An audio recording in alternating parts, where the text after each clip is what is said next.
All right, family, it's your brother Assad, and we are back again with another quick video. So make sure you like, comment, subscribe, and hit the notifications bell so that you'll be notified when we drop new material on this channel and on Red and Stack's channel. Secondly, in terms of housekeeping, we got to make sure we give a special and a significant and a peculiar and a particular type of shout out to our South African family for all the love that they have shown this channel. Myself, my family, my wife, we greatly appreciate it. Now, bam, that's it.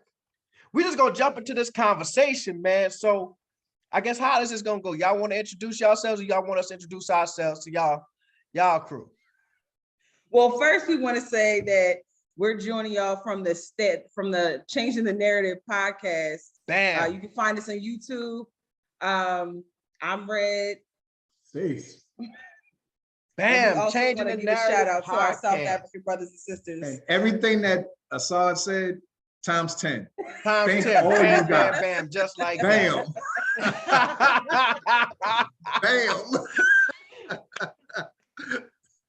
So tell us now why we are here, because we have a particular type of love for SA. So Stacey, you want to tell them how we all met? Oh man. Yeah, this was in December, right before New Year's. I had saw you on YouTube and you was gonna be in Joburg. So I emailed you and you said, well, when you get here, just holler at me. So it didn't happen. But one night on New Year's Eve, we was walking out the building to go park our car, and you was parking your car on the inside of the building. So I yelled at you. I'm like, yo, I saw your beard. Yeah. I'm like, yo, Assad. And he was like, what's up? I'm like, wow, what a coincidence. Big old ball of dirt. Yeah. And, you know, that's how we met. And we hung out New Year's Eve, brought it in together, and that's it. Man, yeah. I was like, man, who is this person calling my name? He big old black dude. I need a strap. Where my gun?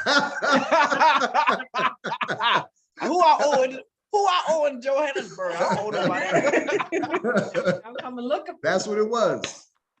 That's what it was. We went and we hang out that night. Yeah. We had a good time. Man, we went to Maboneng that night. It was like, guess who I just ran into?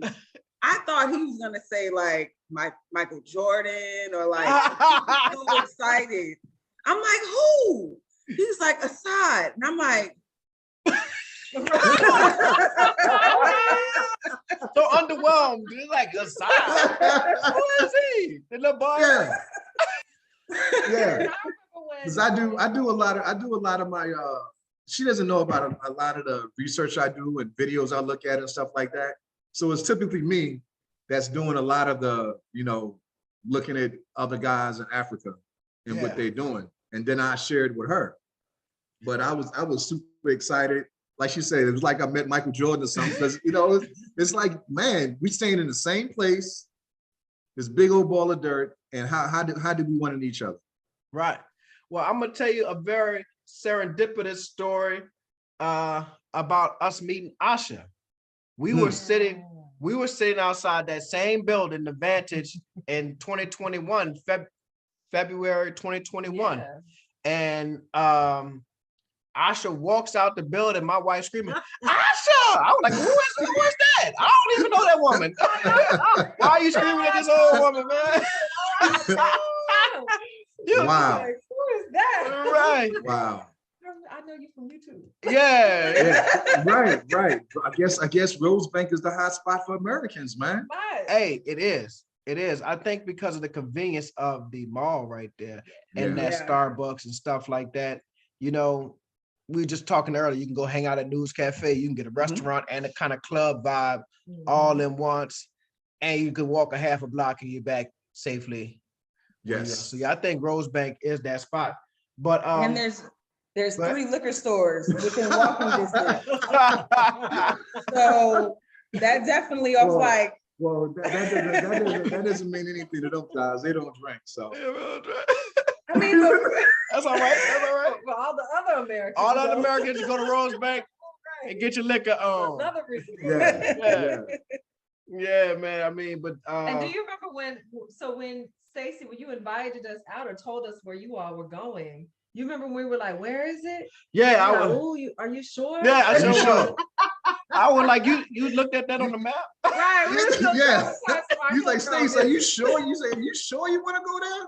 I'm like, yeah, man, it's good. It's good. Yeah, I didn't realize like Mama Dang is in that general area. You know, it's not too far from like the Hillbrow and the Yaleville and all that type of stuff. So I didn't realize that, even though it has a whole different vibe once you're there. Yes. But I was like, man, I don't know where you going to that's like the equivalent of the fifth wall. You know what I'm saying? That's like going, y'all going, yeah, I'm good on that. But it was nice though, man. It was a really we had a nice really nice time that night. It was really, really, really nice. And I was a little concerned. I'm not gonna lie. We were in the Uber, and I was like, yeah, right. You drive past some places, you're like, But it was nice though. We had a great time. Do you remember the young lady? I'm sorry, go ahead. I was just saying, when we pulled up, it was like we were coming out of like kind of like a darker area, like a residential area, and then boom, it's like lights and bars and clubs everywhere. People moving, yeah. And I'm like, okay, we're good. Yeah. So it was very nice. Huh? So all of those times y'all visited, y'all never been to Montbonnet? No, we had never gone. I mean, that trip was the first time because we were there during the day. Sandile took us there to show us around during the day. And then so that was the first trip where we had ever gone to Montbonnet. And keep in mind, a lot of the times when we come or have gone, we have children with us, like our babies. So going out is, you know, that was one of the few times that we were able to. Like this time, that just last week, we were able to go out and do a few things. But usually got the kids with you. You can't bring them to the club. Nah, you're right. You know? Ours are a little bit older, you know what I'm saying? So we're looking forward to it, to being out in the club. Like we've been parenting for the last 18 whole entire years. And like, we're at the point now that we're like ready to celebrate. And we met when I was in my early 20s. See, now you can tell ages. Yeah. So, and if I'm not mistaken, it was Blockbuster Video, right? Yeah. You watch. You watch. Yeah. I'm ready to party. You know what I mean? Well, I think I hit my party peak at about 25. Well, and you know, I'm from New Orleans, so you know that's what we do. I had that PhD in partying long before I had this other one. So I mean, I partied out like 9:30 hit. I'd be like, oh Lord, I'm tired. Jeez, can we go lay down? That's how we are now. Yeah. I mean, sometimes, but when we were at SA, we were like out and about boogieing when we were there. Yeah. Seem like you don't get tired, you know, because there's just so much to do and it's so different. And you know, we don't have to worry about too much of anything. Yeah. You know what I mean? So let's talk about SA. We've been on here chopping it up. So we are both a couple, and as I tell people, there are these couples of Black folk who are pursuing this South African dream. You know, Dr. Bennett, his wife, Brandy and her brother, you guys. There's I forgot the other man's name, Josh and his wife. Yep. It's a lot of folk who are looking at SA. So what is it about SA for you guys that, and well, first tell us how you got introduced to SA. Well, what made you guys choose to go to South Africa? So, I mean, it's kind of a long story, because initially we were looking at Ghana because they had a great marketing strategy about repatriation. Yeah. And so somehow it got to me. I don't know if there's this Facebook group called Africa 2063. And the first time I saw it was on a link that was posted in the page. So I read through it and I'm like, it wasn't until that moment that I realized, like, maybe I've been wrong all this time about people in Africa hating us. You know what I'm saying? Because I always had that in the back of my mind that as American Blacks, like, we were not welcome. And it wasn't until I saw that I'm like, maybe that's not true. And started doing some research. That's when we started looking at other YouTubers that were moving And, you know, from all of that research, we kind of nailed down, like, we need, my plan is to keep working my US job remotely. Yep. So we needed a place that had good broadband infrastructure with internet, phone connectivity, and all that kind of stuff. And Johannesburg was just like popping up to the top of the list with all of the, you know, the conveniences and the things that you are used to here in the States. And so that's really how we landed there. And we already decided we were going to move before we even visited the first time. We both went into it like, I just hope nothing messed up happens, so we think we need to change our mind. But it was just more of a confirmation trip. Yeah. The first time. And maybe that was a bad idea to go into it already kind of knowing what you wanted to do. But that's what we did. And we're here now. Sometimes you just have to let the spirit lead you. And my wife would tell you sometimes I'll drive around Johannesburg with no GPS. I'm gonna let the spirit lead me. I remember you said that in one of your videos. I remember you said that in one of your videos. I was like, damn, man. Spirit lead me. You know, but that's good that you guys had it on your mind. And your story is sort of familiar and similar to ours. We were going to go to the year of return, 2019. That was, you know, we had taken our kids to Morocco. I call that like Diet Africa. You know what I'm saying? Africa light. You know, but we wanted to wait till they were a little older to take them to Africa. So we were going to take them to the year of return.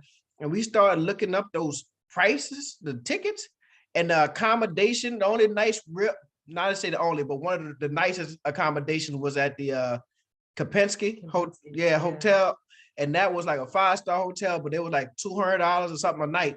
And and I was like, man, this is ridiculous. They got no Airbnbs over there expensive at that time. Well, it was because of that marketing campaign of the year of the return. You had all of the stars going. You had Beyonce mama there. The mayor of New Orleans was there. You had everybody and their mama going there. So it made it shot everything up in price.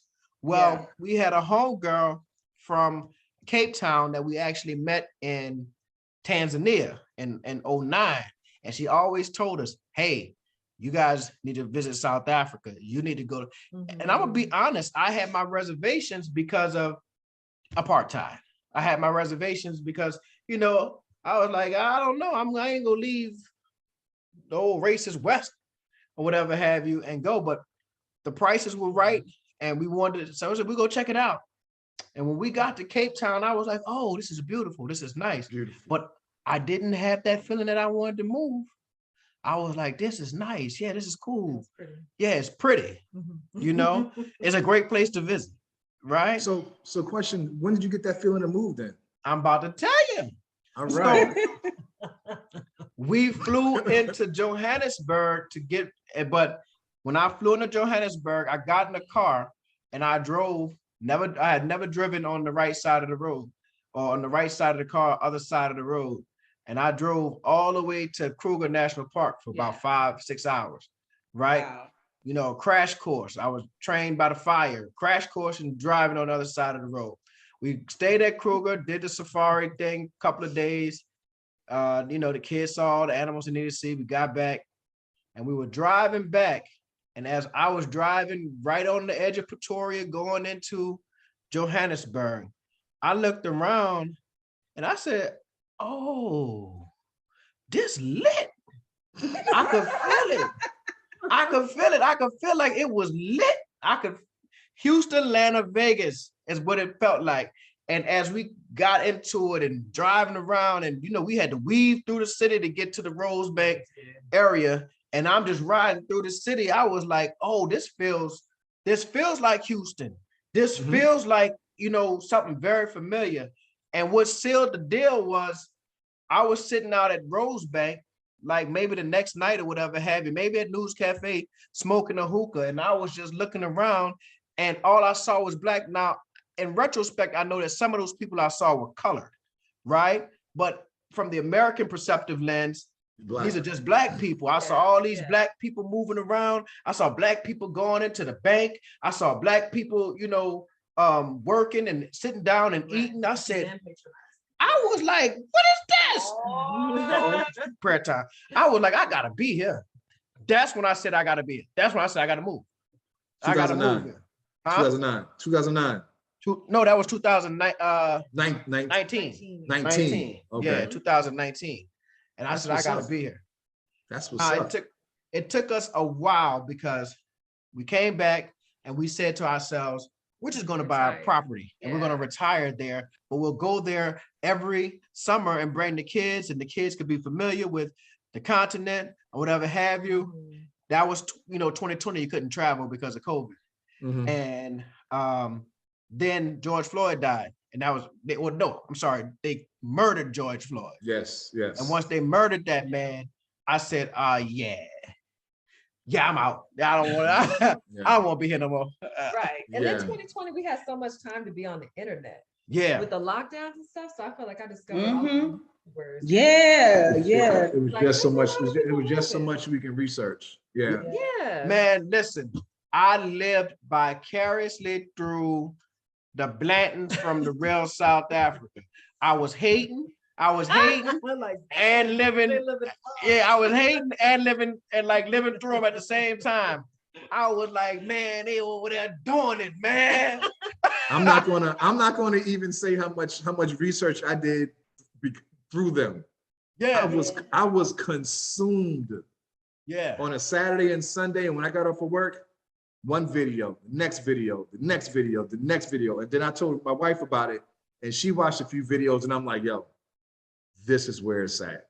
Yeah. So we actually owe them a lot of appreciation. Yeah. Hey, I think all of us who are we didn't use their services in 19 because we didn't even know about them, but it was our seeking desire, to find something South African. Now I started watching all kind of South African movies and following all kind of South African people on their celebrities. Yo, everything you're saying, it sounds like the same thing that we did. Yeah. Yes, everything you're saying. They got love is a 4-letter word. Is I was watching rom-coms. No,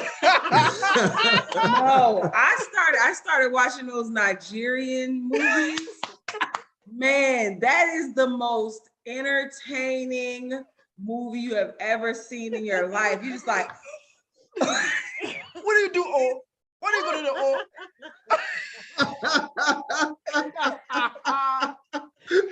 I love it, man. Yeah. I watch King of Boys. Huh? King of Boys on Netflix. No, we ain't watched that yet. That's with the lady that was running things. Yeah, right? we're watching that next. Yeah, that's right next. Right now we watching Top Boy. But that's big fact. That's big facts. That's UK English, and Jamaica. Yeah, I gotta watch Jamaica? Well, that's no, UK and English and Jamaican. Oh, okay. Yeah, we gotta catch up on Jamaican. So I was like, oh, it's about to go down. Yeah, we gotta catch a new series. I watched the first episode, but I didn't finish it because I think I started watching Young, Famous, and African. How was that? How was that? So I love reality shows. Like I'm so interested. I love loving Miss Adrian up over there. I love hip hop. Like I'm into it. Yeah. Love After Lockup. I love the reality show. Love After Lockup. I haven't watched it yet. So no, I watched one episode to get a feel of it. So we did like a little live about it. The last day we were in South Africa, so maybe whatever. So I had a critique of it, and I also had a praise of it, and my praise of it is that for me, it's been very difficult to convince Black folk, even these Negroes with high level degrees and shit, and stuff, that South Africa is this fully developed place where people are getting money and having a good time and living very well. I'm trying to tell people this, but they don't believe me. So I think Young, Famous, and African can show them better than I can tell them that folk are out there doing well. Now, the critique is, it is basically a copy paste of whatever other reality show that you've seen before, and the level of they're gonna have that level of ratchetness and stuff that takes place there. So I'm just like, okay, I've seen this before. You know, I've seen this before. We know there's going to be antagonist against antagonist. You know what I'm saying? So, but that's fine because it's all for entertainment value. Formula that works. Exactly. It's a formula that works. What's the little white man that's behind all of them reality shows? What's his name? Who, Andy? Andy. Him. There's another Andy Cohen. Yeah, him. There's another. Ryan Seacrest. Well, I want to piggyback on also what you said. You said, well, the thing is this, it's going to take more than just that show to make Americans understand, you know, how great it is over there. It's going to take you guys. It's going to take us. It's going to take all the other podcasters that's over there podcasting and some of the one that's over here that's going to relocate so that our American brothers and sisters know what's going on over there. I think that's why changing the narrative is a wonderful name. I don't know your motivation for starting it, for naming it that, for the nomenclature, but I do believe that it can be used to understand that I can say you changing the narrative on what South Africa is, you know, by talking about it and discussing. Yeah, because mainstream media and movies and, you know, it gives the continent, not just South Africa, it gives the continent a bad name. Yeah. You know what I'm saying? So when we post all these videos and pictures and I'm hoping that it let our American brothers and sisters understand it's not like what we grew up thinking. Right. Very true. You know what I mean? So yeah, and I think so the purpose, the reason we came up with the name, well, partially because a couple other names didn't work. And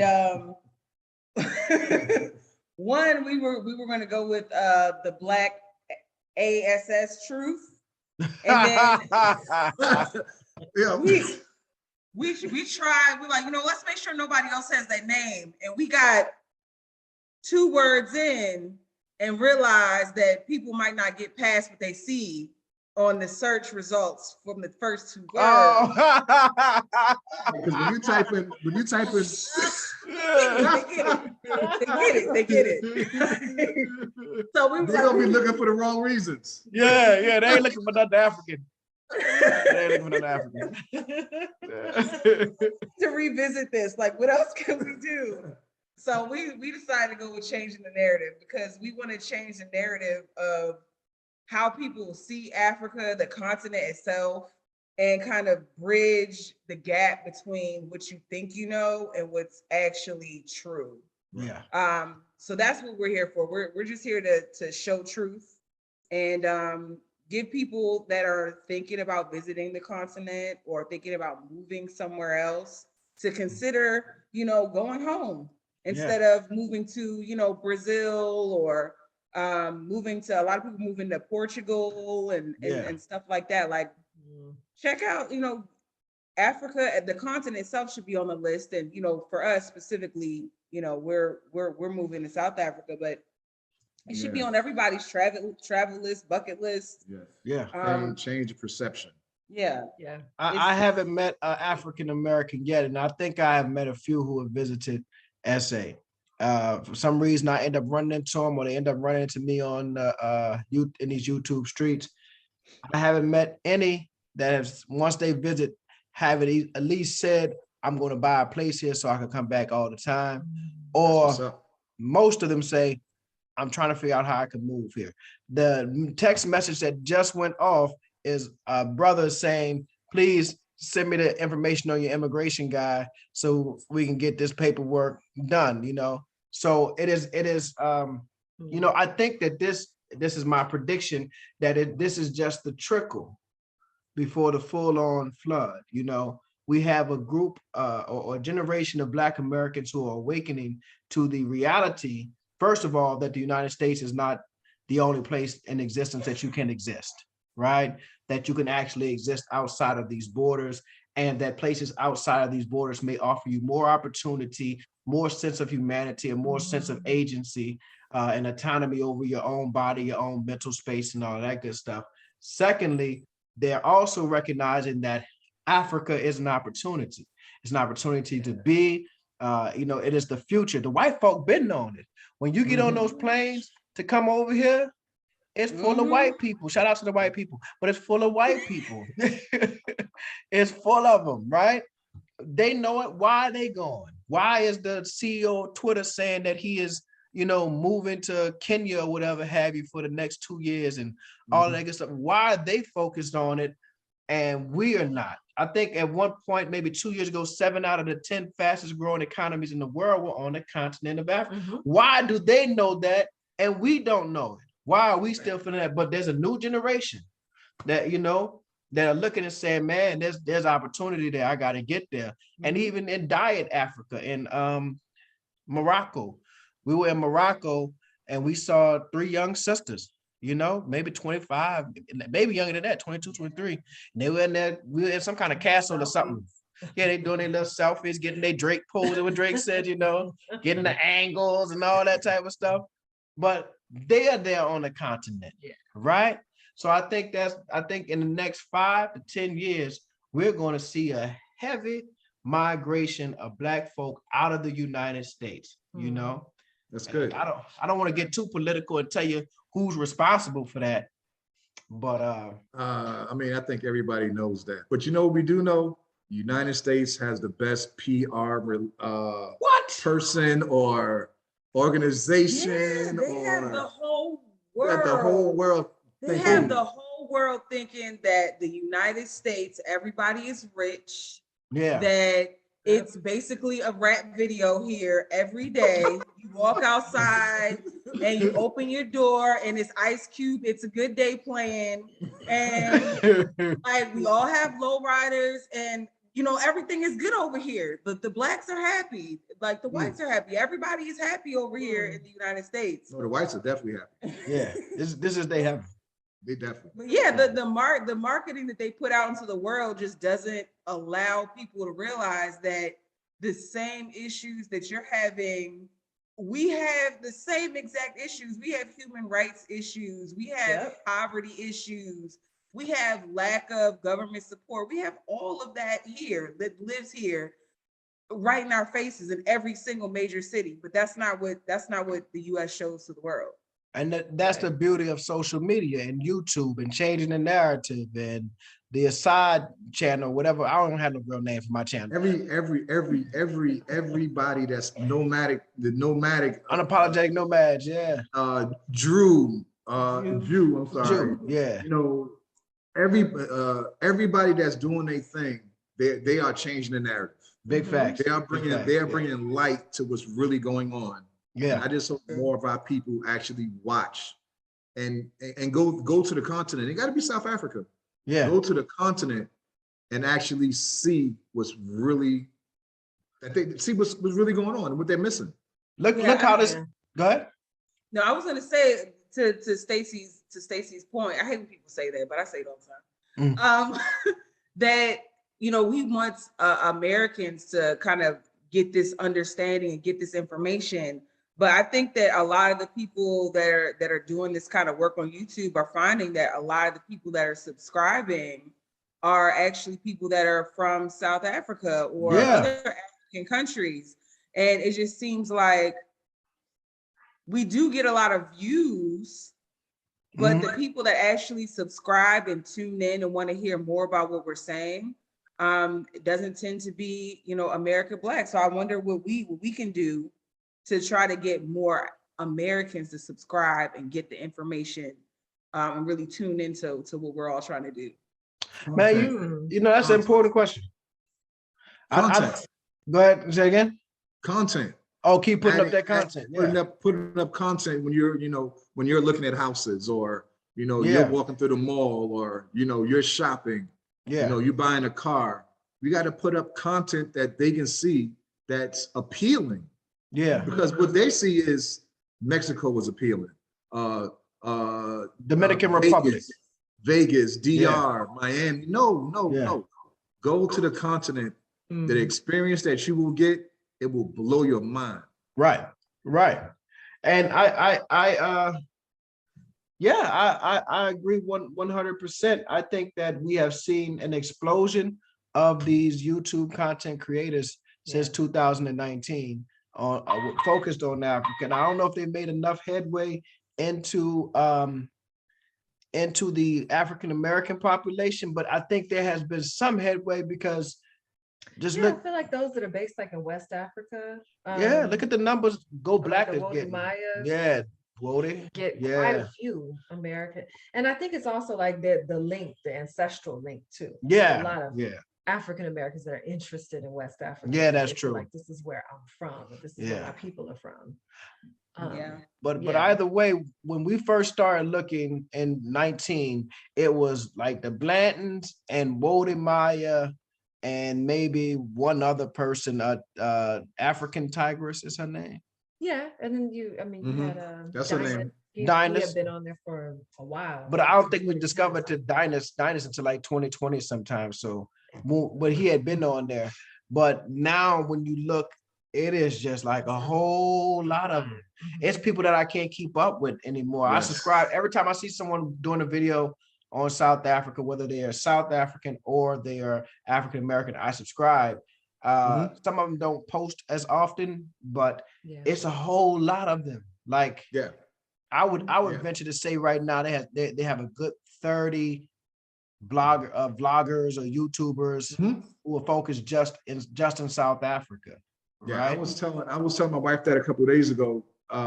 When someone subscribes to our page, I'll look at their page and see if they got videos. Yeah, and I'll subscribe to their page also. Yeah, because we got to support each other. Yeah, because at the end of the day, this is a movement. Exactly. So let's talk more about old South Africa. So how many times have you guys gone? Was twice in 1 year. We went in April, May, and then we went again in December. Yeah. It's beautiful. Yeah, y'all like us, man. We went in February, June, December. So I'm trying to get my wife. I'm trying to get my wife to go next month. I mean, big facts, man. Let's go. Man, let's go. Yo, let's just go. But our females are more logistic, and they think of the long term. But I'm like, yo, I don't care about any of that. Let's go today. Yeah, my wife be like, we can't afford that, man. What you think? Right. I'm like, man, all that don't eat and paying them white man light bill. We don't need that. Yo, what's up? Let's just swipe the credit card and go. But they talk us off the cliff. Oh, she ain't gonna talk me. I said, man, I'm going in May. That's a wrap. Well, yo, I might go in May too then. Hey, man, let's roll. Look. I got Dr. James Bennett. He's going and Josh and his wife. They're going in June 1st through the 9th. And if I don't go in May, I'm going June 1st through the 9th, sometime to overlap with them while they're there. But I mean, either way, God willing, we will be there permanently in June of this year. We are selling this house as we speak. Us too. Yeah, man. That's just so amazing, man. So let's talk about that, man. Like, go ahead. What are your family members saying when you're telling them you're moving? Oh, y'all getting that too? Y'all crazy. Why y'all going over there to Africa? Yo, I sent my mom a message probably about 8 months ago, telling her what we're going to do. She said, why the hell you want to move there? So then I sent her a couple of videos from the South Africa page, and she was like, damn, I didn't know it was like that over there. And I'm saying to myself, Mom, you're like almost 70 years old and you're a teacher. How do you don't know it's like that over there? Yeah. No, what I'm saying? We got all this information in our hand, our phone. It is so easy to just pull it up and see that it's like that. Yeah. Right. And but most people don't, because that's not what they're searching or whatever have you. And there's a generation of Black folk, I think, that around 60 and up who have been so thoroughly indoctrinated with the negativity and the propaganda against Africa. I mean, they grew up watching Tarzan in the jungle and the bloated Ethiopian babies and all that type of stuff. And that's embedded into them. And if we want to talk about theologically, if they grew up in the church and being told that they're the children of Ham and all of that old stuff, I ain't got nothing against that. If you go to church, I don't want to knock nobody. If you go to church, handle your business. If it keep you from breaking in my house, go to church. Stay there. Go to Sunday school and everything. Yeah. But Yep. it is a certain level of indoctrination that took place that made people weary and reluctant to accept that African identity. Not to get too deep, but I wrote something today on Facebook about whiteness and how the American experiment sees itself as an extension and a continuation of European culture and history. And whiteness then erases the need to be autochthonous to Europe. As long as you're white, you're a part of this extension of European culture. So much so that it could reach all the way down into South Africa and snatch up Elon Musk and hold him up as an example of white success, not South African success.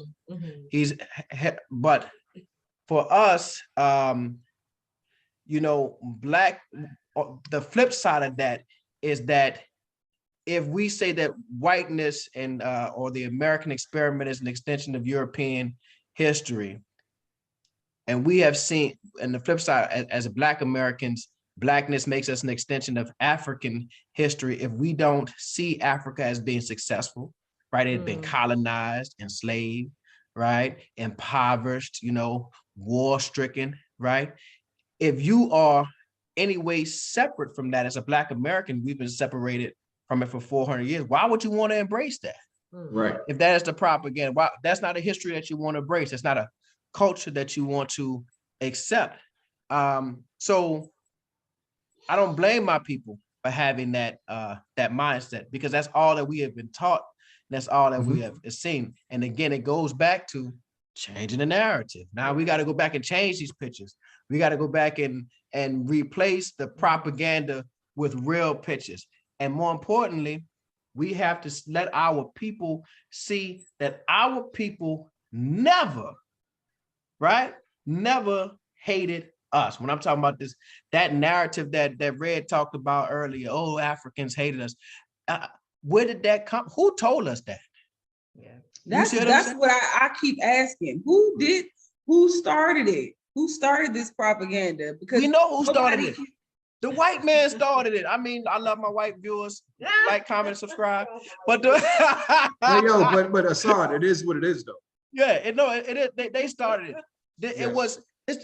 Okay, let's talk about how racism actually starts. Racism does not start before the slave trade. Racism is a byproduct of slavery, right? It was an excuse used to enslave Black bodies, right?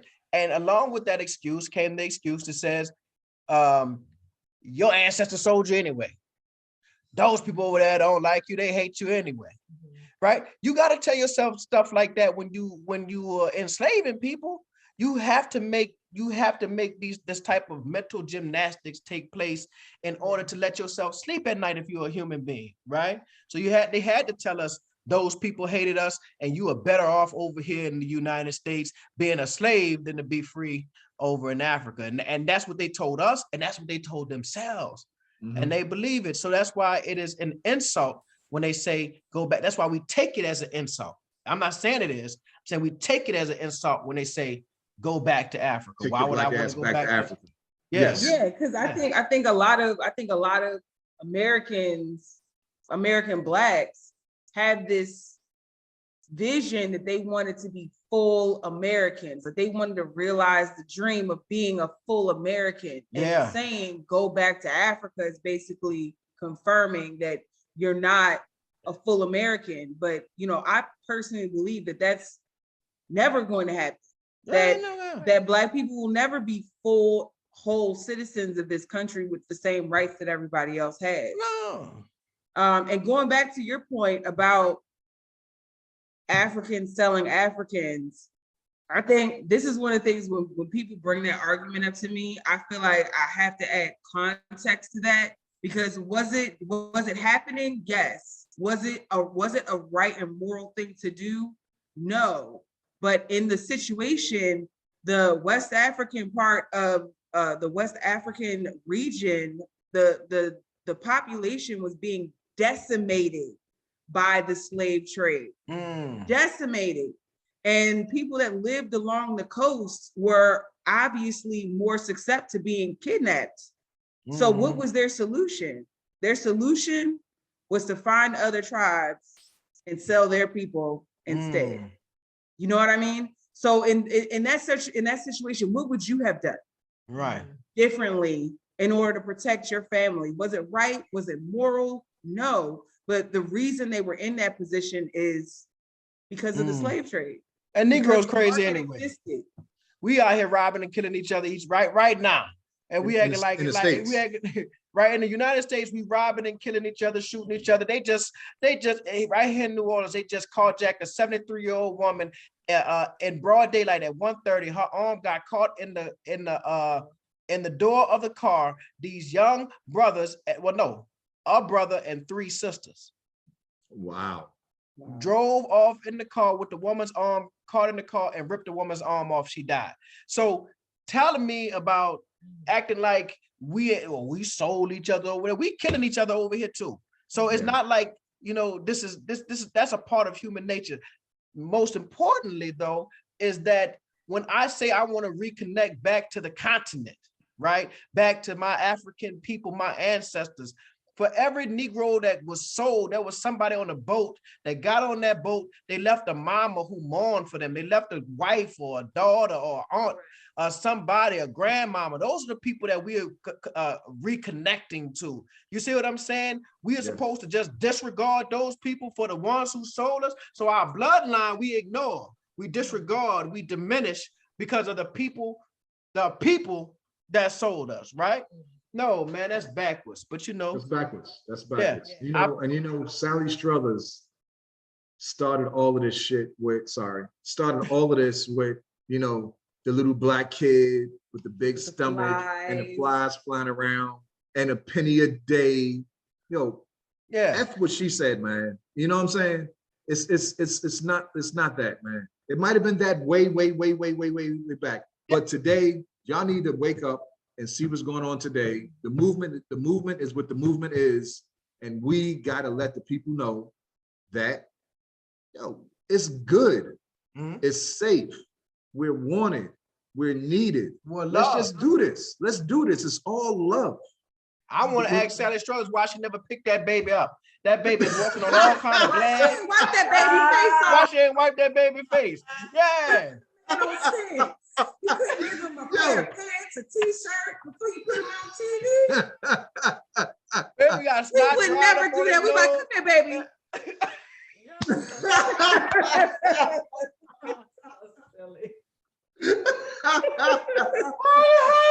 all you had to do. Oh, Sally Struthers messed up everything for us amongst other people, but Sally Struthers, man. Yeah. That's outrageous, man. For 75 cents a day, you could feed an entire village. What? Right. Get out of here. I'm gonna tell you what my South Chicago, Baltimore. You can feed kids for 75 cents a day here. Why you ain't have no kids from the United States? Right. This kids here sleeping on dirty mattresses. Or go over there to Eastern Europe where your people starving. Bosnia, I don't even know how to pronounce them places over there no more.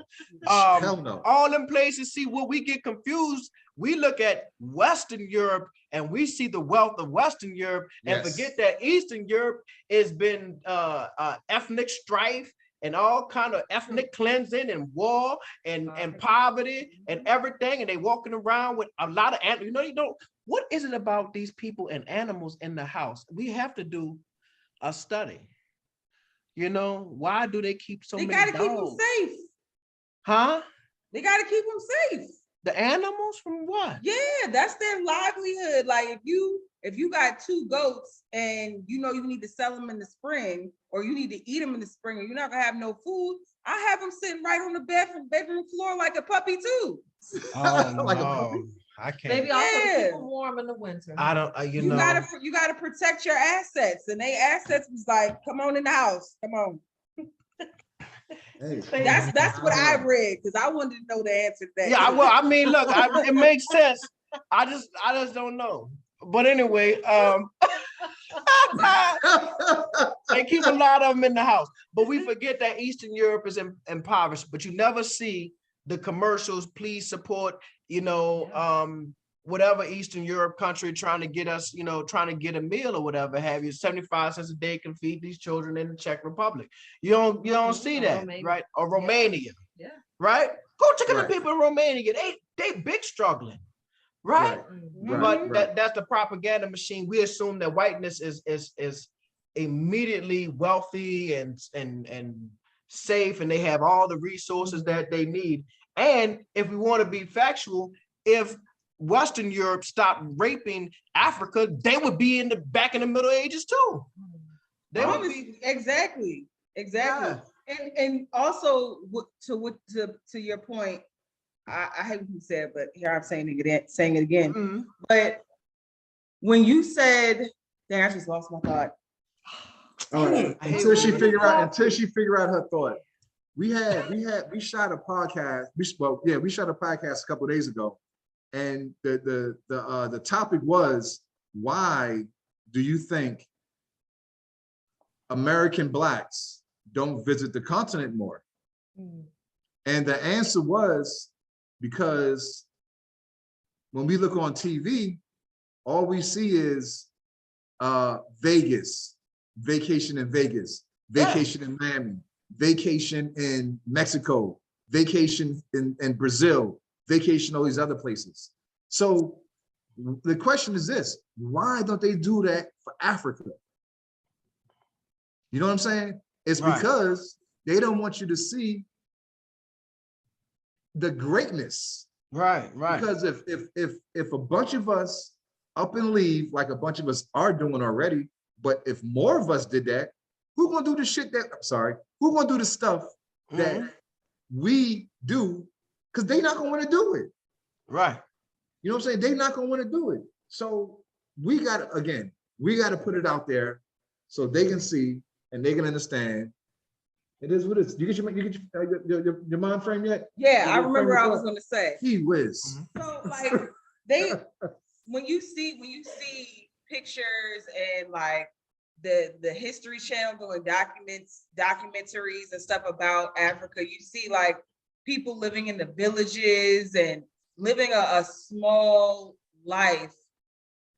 But the impression is that like, oh, they're so poor. But at the end of the day, a lot of the people who live in villages and live that life, they're happy there. Mm-hmm. They're doing just fine, living off the land, foraging, fishing, hunting, living their best life.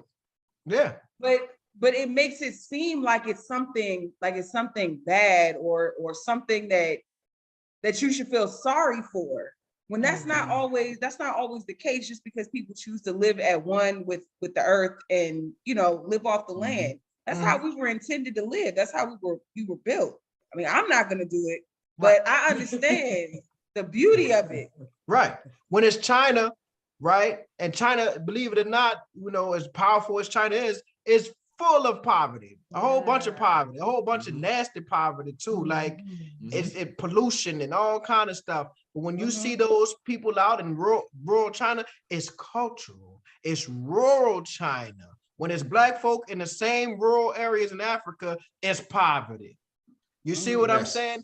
It's about it is about allowing the enemies of our people to define our language, and the language which is used to describe us is it's an ethnographer who is doing work in Palestine and the West Bank and the Gaza Strip, and he was like, the media often describes the Palestinian people as resistance and say they have resilient, right? Oh, the Palestinian people, they're so resilient. And he's like, they're not involved in a resilient movement. They are involved in a resistance movement. And in order to be involved in a resistance movement, you are resisting against something. You see, so when you allow the others to define your language for you, it then is disempower.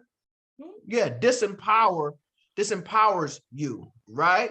So they define our language for us. They tell us that Africa is impoverished when it's just you're just showing me rural communities, right? If I take you to Appalachia, right, and you see those white folks out in Appalachia, right, or if I take you to California. Oh, well, you know, leave my New Orleans people out of this. My New Orleans white people, y'all all right with me. New Orleans white people, I mean, what can you say? Not Louisiana. Well, Richard Pryor said New Orleans, when he came to New Orleans, he said you had the blackest white people and the whitest black people you'd ever seen. Wow. That's what he said? Yeah.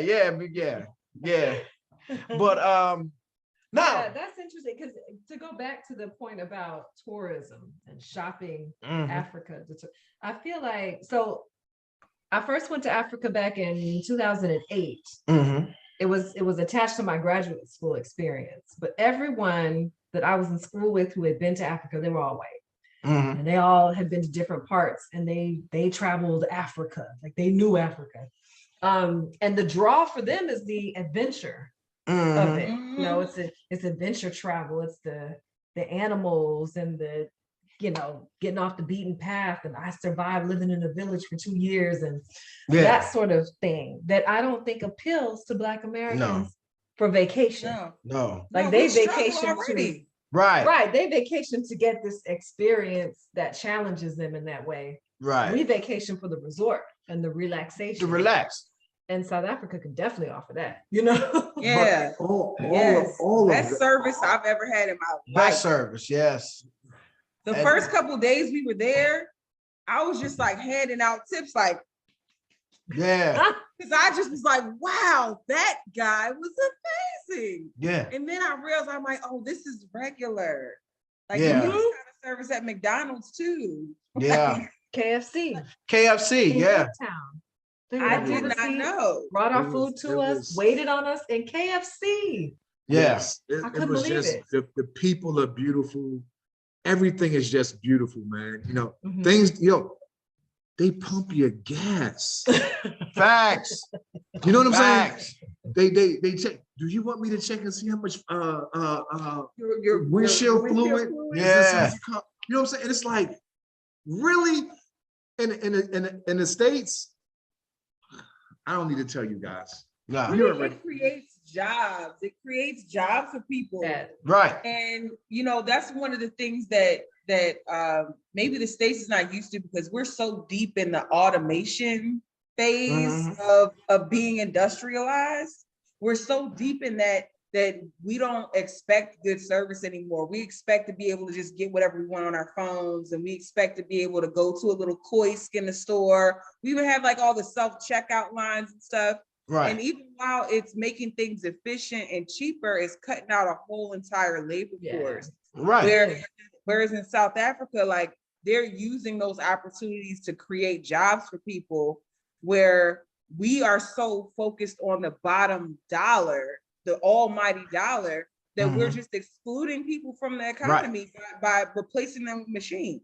Right. Indeed. I noticed we went to the grocery store, and they still actually, my first job was at Winn-Dixie as a young man, about 14 years old. My wife don't believe that I was like 13, 14 years old with a job. But 13, 14 years old, I was bagging groceries. You don't believe it, but we called my mom. No, we called my mom. What doesn't she believe? Because we had to, remember the whole time I had to call my mom. What doesn't she believe, that you was 14 or you had a job at 14? Which one does she believe? I had a job. Yeah, I had a job. But whatever it was, 13, 14 years old. 13 did sound young. I was there bagging groceries, and they actually taught us, you put the boxes here, you put the I don't even remember, but it was a system to actually bag groceries, right? Nowadays you just go and they just scan your stuff. They got eggs in there with your canned goods and all kind of stuff, right? We were checking out at Woolworths in SA, and the system, she folded the bag down and she placed the stuff, and she had the boxes with the boxes, properly separated. Yeah, properly separated. Yeah, I was like, Oh, they still do that here. Ain't none of that going here. They No, put indeed, everything, right? man. You bagging your own groceries. they put everything with everything. There you go. They put everything with everything. They put the Come meat on. with the bread, the eggs Yeah. with the, it doesn't matter. Hot stuff with the cold raw stuff. vegetables in with the raw meat. They don't care. You know what I'm saying? 409 goes with the meat. It's ridiculous. It's Yeah, but ridiculous. that's I just quality let me life. do it. I'll do it. It gets to the point that you just do it yourself. That's Yeah. why I go Right. self checkout, because I don't like them bagging my groceries all stupid.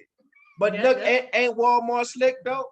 Ain't they slick? Ain't these companies slick? Here, under the guise of convenience, they done turned you into a whole employee bagging your own groceries. Yes. Yeah. Yes. I Yes. gotta pick up my groceries, pay for them, and come to And work. bag them. I gotta come to work for you. You know what I'm saying? Yeah. No, For free. man. For free. No. For free. That's slavery. They done tricked us into slavery. For We all free. need to. We all have to visit Africa. There's a few instances, a few experiences I had in my previous visits in Tanzania. A couple things that I remember that really struck me. That I was like, we're living a different life in the West. One, I was visiting with a friend. She had a woman deliver fish that was just caught. Right, I was in Tanzania. Fish that was caught that morning. The man came and delivered it to her house. She had someone come, and this is not expensive. These aren't expensive services, right? She would drop me off at I was doing work there for research. She would drop me off in the morning. On the way there was a man who used to come and bring her paper every morning. She'd give him a little money. They say hello, move about, right? On the way home, if she wanted to pick up some flowers, there were guys on the side of the road, give them a little money, pick up flowers, get a little stuff here and there. A woman that came to her house to do like her waxing and things like that, not expensive. But little jobs, right? That I was just like, y'all are really living here. Yeah, yeah. You know, the foods were fresh. We would go and get lunch downtown.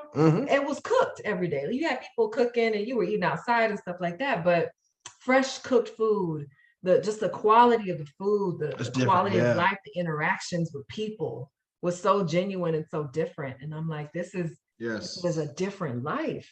I'm gonna tell you what I noticed about South Africa interaction. Now, obviously, Johannesburg, it ain't rural, nothing. You ain't, catching fish and bringing it down. But the people, when we went to Jamili's or Gamili's, I don't know, I forgot how to pronounce it now. But the restaurant where we had our little meetup, right? Around 7 o'clock, it started turning into not a club, but loud music and people coming in down. I just saw that they are keen on communing and communicating, as opposed to, now they got their clubs because our partner with us, he was out there going to club, but there's an alternative scene where it's like sitting down at this restaurant with my family and my friends, and we're just gonna sit here and talk. My boy's gonna come over. I might meet the girl at the next table or whatever have you, but it's more about communing and unwinding than it is about the kind of the party. So what I'm saying, there's a value of the individual. There's a value of communication and conversation that we really don't have in the United States. Some people have forgotten actually how to hold a conversation. And they don't rush you, and they don't rush you in the States. They rush you like you finish eating, next man up. They don't rush you. Take your time. So as soon as you finish, they slide that.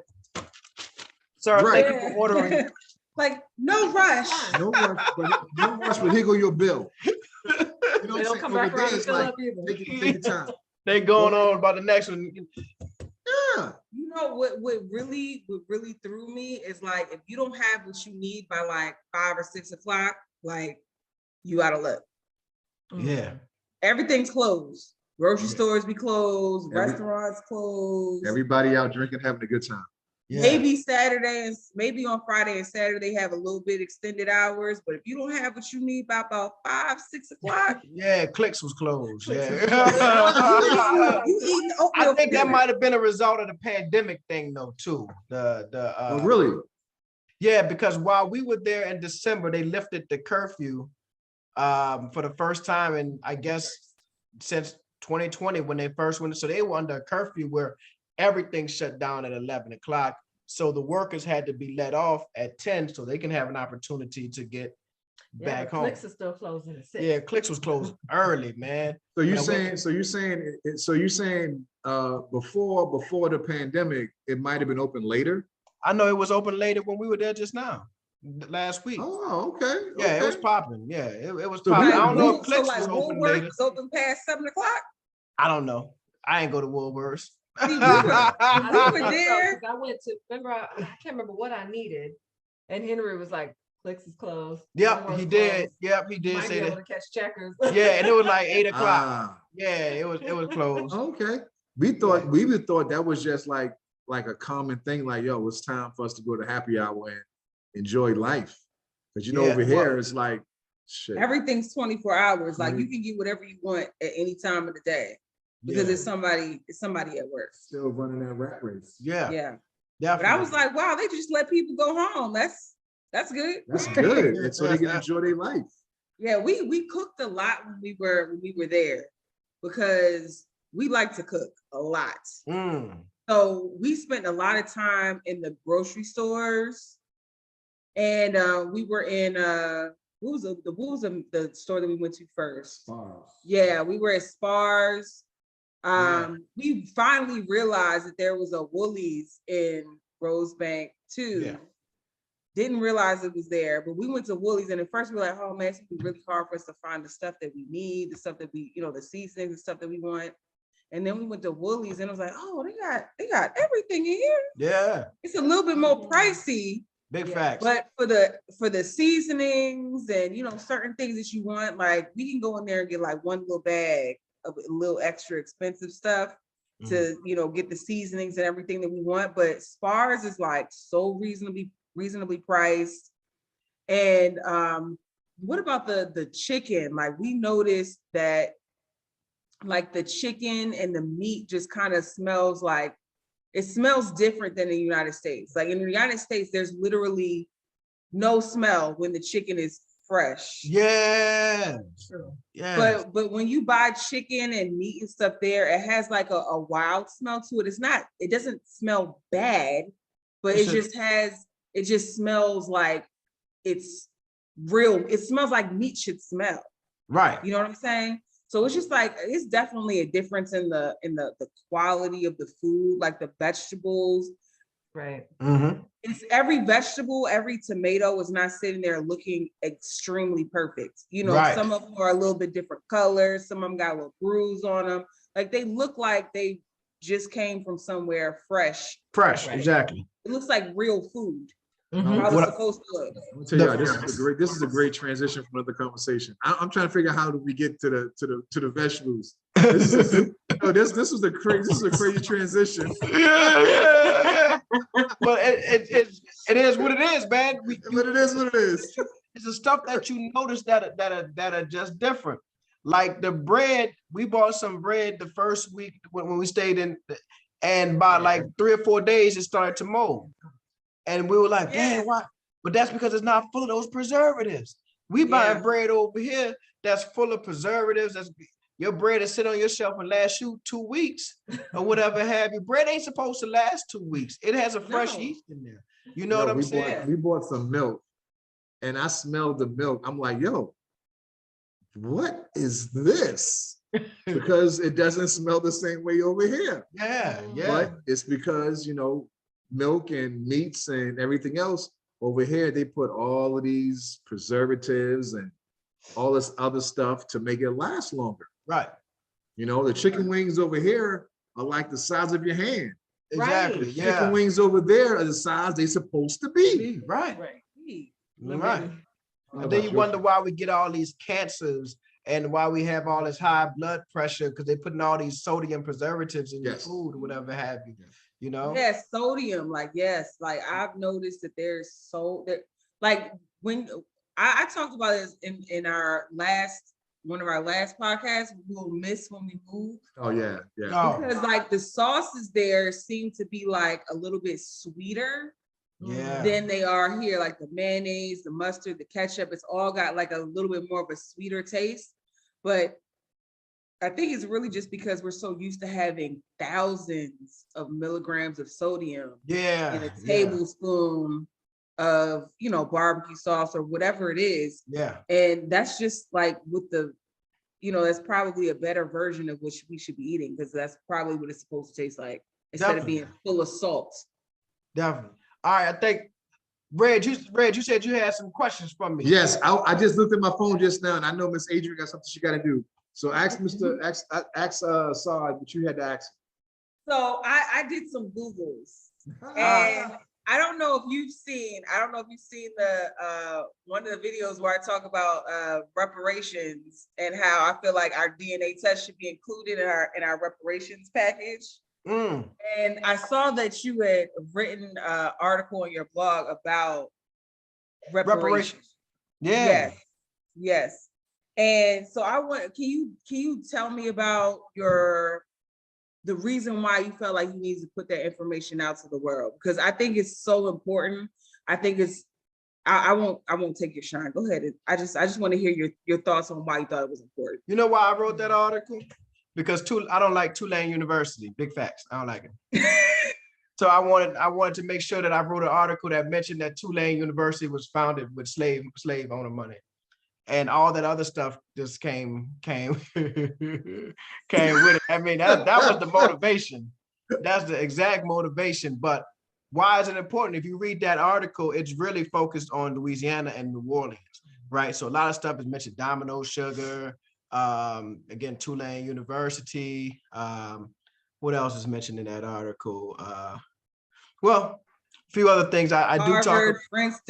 Harvard, Princeton, and the universities and stuff like that. All the big ones, yeah. Insurance companies or whatever have you.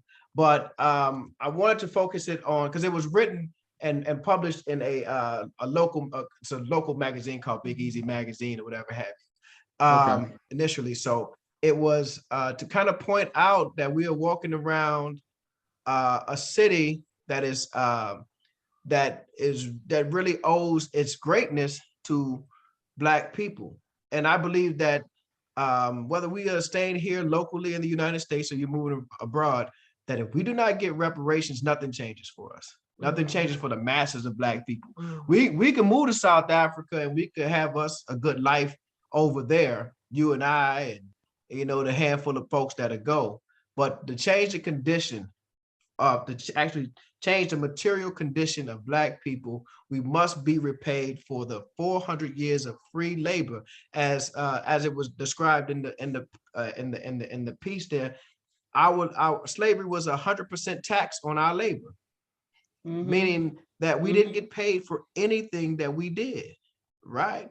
There is a number that you can place on it. Now, how you want to define it, when it starts, does it start in 16, 19, or 15 or whatever have you, whatever day you want to start this ticker, there is a monetary value that can be placed on the labor that our people invested into this United States. And because we were never paid for that labor, we have now inherited generations of poverty and generations of debt, right? So white Americans end up starting, we always talk about they had this head start. They don't have like a generation head start. They have generational, right? Multi-generational head start that comes with the wealth that they gain from our labor. If you start any business, right, you know that the single highest expense that a business has, you said that when I called you, my phone showed up specialty. Single highest expense that we had when we owned that coffee shop was labor. Yep. So how does America become the richest nation, quote unquote, on planet Earth? Well, they had 400 years of free labor. They didn't have to pay us. So we built this wealth. Not only did we build this wealth, that wealth was taken, you know, that cotton that we picked was not only exported to the North, that's a very basic story. It was exported all over Europe, as far as Germany, right? And then they took that free labor cotton and sold it back to the United States. So it enriched Germany, it enriched the UK, it enriched all of the places in Europe, France and Portugal. Then it enriches America. And we are the poor people on planet Earth. That ain't right. I want my check. Dr. King, when he gave his I Have a Dream speech, the I Have a Dream part of it is the last part. The first part says he came to Washington, D.C. to collect on a check that's been returned insufficient funds. Exactly. We want our check. Exactly. Cut my check. Do you think it's an argument to be made that Black people globally are owed reparations? I can make an argument on anything. But as of right now, I'm about to make this argument about I'm gonna make an argument right now about here's my thing. I'm reluctant to use this terminology because I don't like getting grouped into the group that but the American descendants of slaves are owed reparations. Those brothers in Brazil are owed reparations. All throughout the Americas are owed reparations, right? So I don't know about globally, but those who are victims of the transatlantic slave trade who ended up in the Americas are owed reparations. And my reparations, here's the thing about it. Here's where I differ with the ADO. I differ with the ADOS movement in several respects. I don't like the xenophobia. I don't like the blaming of Black Africans, right? When we have 5 million African immigrants in the United States and, 45 million Hispanic immigrants, and I ain't seen the African yet coming to my neighborhood, building houses, cutting grass, and actually taking jobs from Black folk, right? It's my Hispanic brothers and sisters that are doing that. So I think the xenophobia is dangerous. But the second part of why I differ is that they say it is the United States that owes us. I say no. It's not only the United States. It is Europe that owes us, right? And it's every country in Europe, from Great Britain to France. I'm from Louisiana. We just became part of the United States. When you look at the greatest scheme of history, we were under the Spanish and French, right? We speak, our children go to French school. This is a French influenced place. So it wasn't in 1803 that the United States became, that Louisiana purchase happened or whatever it was. You know what I'm saying? So France owes us. Spain owes us. Portugal owes us. Governments, multinational corporations owe us. Harvard owes us, right? AIG owes us. TransUnion owes us. I think right? Bank of America was in there. What's the sugar company? All the banks. How about anything that's traded on the stock exchange owes us because we were the first stock, right? We were the first commodity. That's what I was looking for, commodity. So there we go. So yeah, definitely big facts. I believe that all of these entities owe us, and I want my check. Now, ask me, do I believe we ever gonna get it? That's a whole different question. That's a whole different conversation for a whole different podcast. I don't believe we ever gonna get it. Gotten it though. So many. That's the sad part. People who were placed in the Japanese internment camps. So many groups of Native Americans. Right. The Jewish population. They have all gotten reparations to some degree. And even the Jewish people, they were getting reparations from Germany and from the Swiss bank. But right. They left money in a bank account when their family members were taken by the is it called the SS or whomever they were, and may have possibly been put into these ovens, and they had these bank accounts, right? So the descendants were like, well, wait, whoa, what happened to that money? Yeah, what happened to that money? And they got their money. They got it. But here's my thing: if you look at the time frame on how long it took them, it didn't take them long to give the Japanese Americans reparations, or to at least put it in writing. It didn't take long to give Native Americans reparations, put it in writing. So it tells you how they really feel about us. They know that check is going to be big if they ever had to write it. But I think that this goes to a deeper level of what I always describe as infrahumanization. They don't see us as human. You see what I'm saying? We are part of this out group who are less human than they are. And when they're operating from that vantage point, there's no need to make things right with us. I mean, they codified that into law with the Henry Clay's 3/5 compromise, said we own 3/5 of the people. So when you're operating from that vantage point, you don't feel that you have to make things right with this group, right? So, because if they were interested in that in 1865, when you outlaw slavery and you write these laws, 1866, you should have been writing checks. You see what I'm saying? We shouldn't be having to beg for it. We shouldn't have a reparations movement. But then again, it also shows our impotence. It also shows the fact that we have no power, you know, that we are a powerless people, particularly in this land. All we can do is demand, cry, and beg. Okay, we demand, cry, and beg, and when they say no, what's our recourse? Never what we mind. gonna do? Can't do nothing. Can't We do can nothing. do something, but you know, it's useless. it's not progressive. It's not productive. man, we can do something. It's not productive. That's all I'm gonna say. There's something else that can be done. Our people been lost the revolutionary spirit. That's what I'm saying. I'm just saying there's something that can be done. Our people been lost the We're not gonna revolutionary do it. spirit. What's that guy name who killed Trayvon Martin? Zimmerman. Yeah. Zimmerman still walking around. Yeah. Still walking around signing Skittles packages and teas. Here we are. That shows you how powerless we are. Yeah. Right? Negroes will walk around and kill each other, right? But George Zimmerman is walking around free alien off of life, right?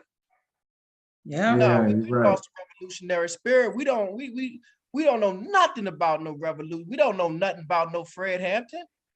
We don't know nothing about no Black Panthers. We don't have that spirit of Sada Shakur. We don't have that spirit in us no more. Stokely Carmichael, Kwame Ture. But I mean, look at what happened to them. Right. Look at, look what happened. Like the forces at power made it very clear that we are going to snuff out any of these militant thoughts out of we're gonna stamp it out. We're gonna stamp out any leaders that crop out, any groups. Like the Black Panther movement started the whole school lunch program. Whole school lunch program. And the only reason why the United States implemented into their system is to take away power from them and reliance on them in Black communities. That's the only reason why they started offering those programs publicly. But that's for another day. That's for another day.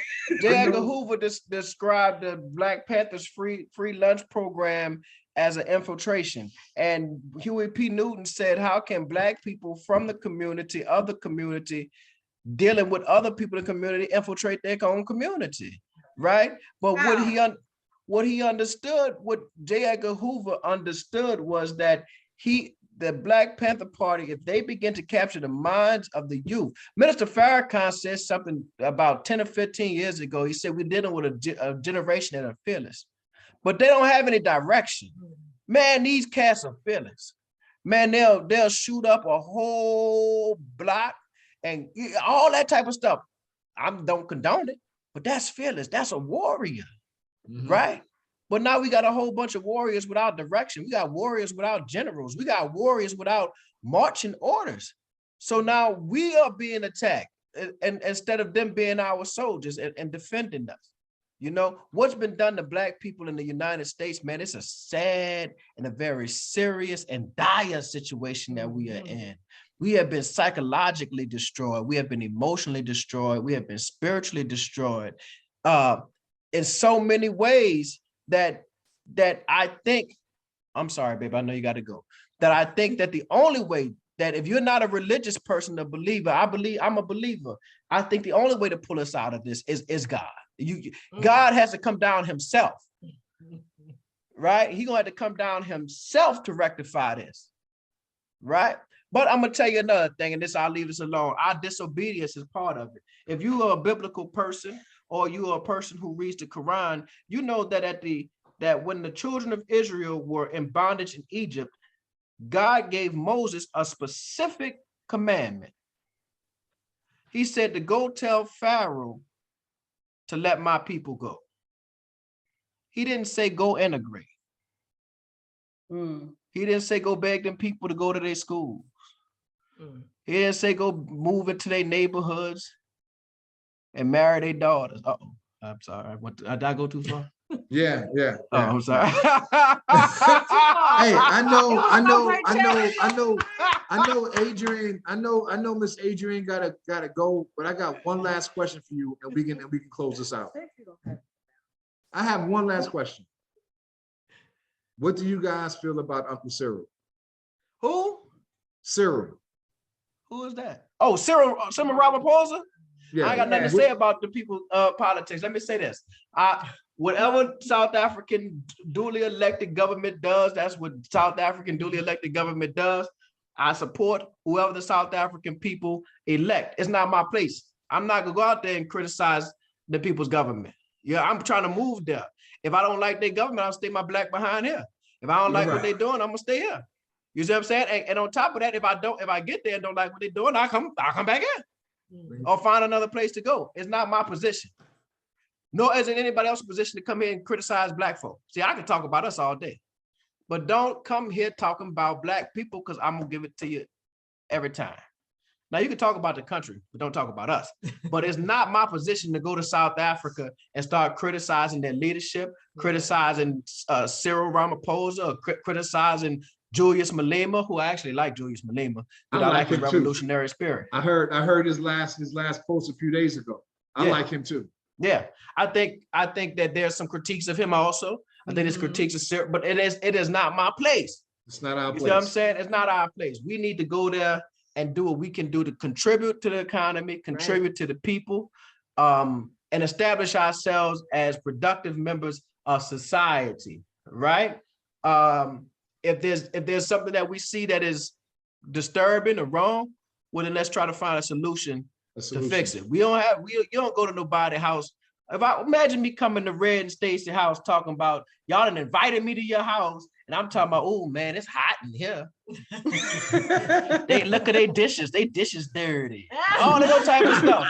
You don't do that to nobody's house. If you don't like it, get out. You know what I'm saying? So I'm not criticizing nothing about. I love everything about South Africa. You dig? And that's how I'm operating. Well, with that being said, man, it's been an hour 30 minutes. Listen. We're gonna see you guys. We're gonna see you guys on the continent. We're gonna chop it up on the continent. No, man, y'all coming down to New Orleans first, man. Oh yeah. Y'all coming We're down. gonna talk about that. We're gonna talk about that. We got 2 things that we got to do in April. Other than that, we are free. We'll take that little 5-hour drive, and we can Matter do of fact, we might fly. What you just said? Huh? We might come to Houston because my line brother out there too. So okay. African restaurants in Houston. Oh like, yeah. Nigerian joint, this Ghana. Oh man, y'all don't go to Zongo? Never heard of it. No, we have a West African restaurant like right up the street from us, like 2 minutes away. Never been there, but we're gonna go and shoot some footage there this weekend. What's the name of it? I don't know. It's called Princess. What's it called? Royal Princess something. But y'all are subscribed, right? Yeah, got you. Been subscribed. No, that was a shameless plug. That was a shameless plug. So changing the narrative will be, reporting on this event. We'll probably on Saturday. We're gonna do it live. We'll put a link in our bio to the restaurant. We'll eat there. We'll talk to the owner, all that kind of stuff. So if they let us, look, sure they will. I gotta tell you now. You gotta go to. Love talking about their culture and where they're from. We got something to say. You gotta go to Zongo. ZONGO.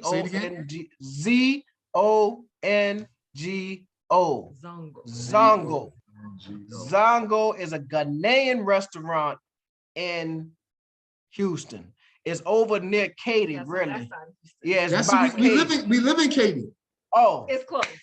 Bam, it's right there. It's off the I think that's the 110 or some shit.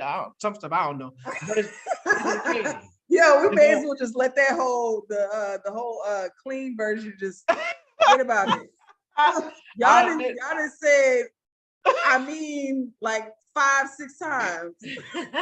Go to Zongo. Go to Zongo. Matter of fact, and Cafe Abuja. Cafe Abuja and Zongo, they running a race for the best jollof.